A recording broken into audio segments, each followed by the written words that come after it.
All right, let's talk about something that is, well, it's just incredibly awkward. You've been fired or laid off, and just when you're starting to move on, the phone rings. It's your old company, and they need a favor. We're going to break down exactly how to handle that. I mean, just imagine it, right? The exit interview is done, the box with your sad little desk plant is in the car, and you're trying to figure out what's next. And then, buzz, buzz. It's your old boss. They need something. Hey, where's that file? What's the password for this? Can you just quickly explain how that project works? Your gut reaction might be to help, to be nice. But should you? Is that really the right move? And look, this isn't just some made-up scenario. It happens constantly. Let's dive into a real story that kind of perfectly captures this whole mess. Yeah? See? That's exactly how it goes down.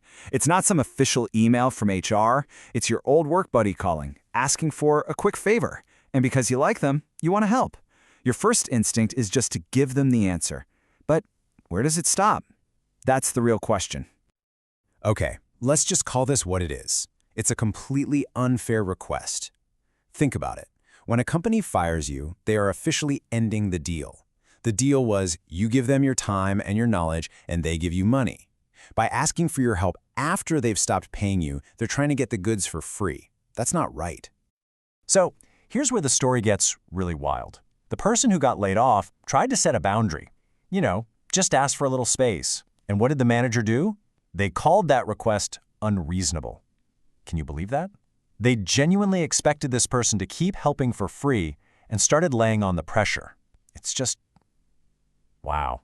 That's pure manipulation right there. So, how do you flip the script? How do you take back control here? It all comes down to one single powerful shift in how you think.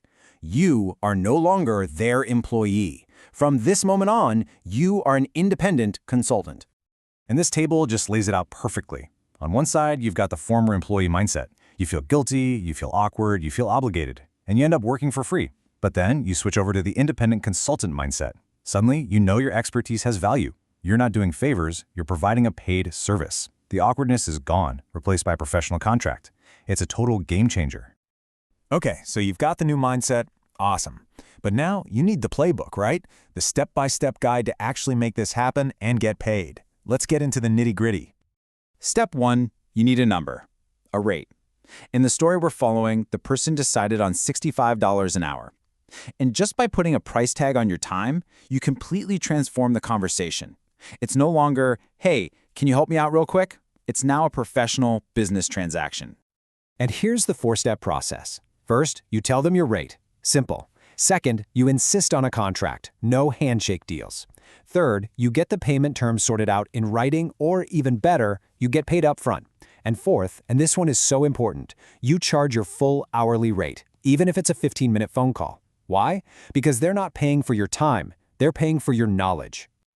Okay, but what if they complain? What if your old boss says, that's too much, or come on, just help us out? Well, this quote right here is probably the most perfect checkmate response I have ever seen. It is polite, it's professional, and there is literally no comeback. You're just calmly pointing out the logical consequence of the decision they made. You see, this whole thing isn't really just about the money. It goes way deeper than that. This is about a fundamental principle: knowing your worth and not being afraid to stand up for it. And this isn't some rogue idea, by the way. It actually has a name: Post-Termination consulting. Giving it a formal name like that is so powerful because it takes all the personal feelings and awkwardness out of it. It's not you being difficult, it's you engaging in a standard professional practice. So let's boil this all down to the key takeaways you absolutely need to remember. First, your knowledge has value, period. Second, their decision to let you go has consequences, and losing easy access to you is one of them. Third, you have every right to get paid for your work. And finally, and I want you to burn this one into your brain, their lack of planning is not your emergency. Which leaves us with one big final question to think about. When exactly does your expertise stop belonging to your employer? The answer couldn't be simpler. It stops belonging to them the exact second they stop paying you for it.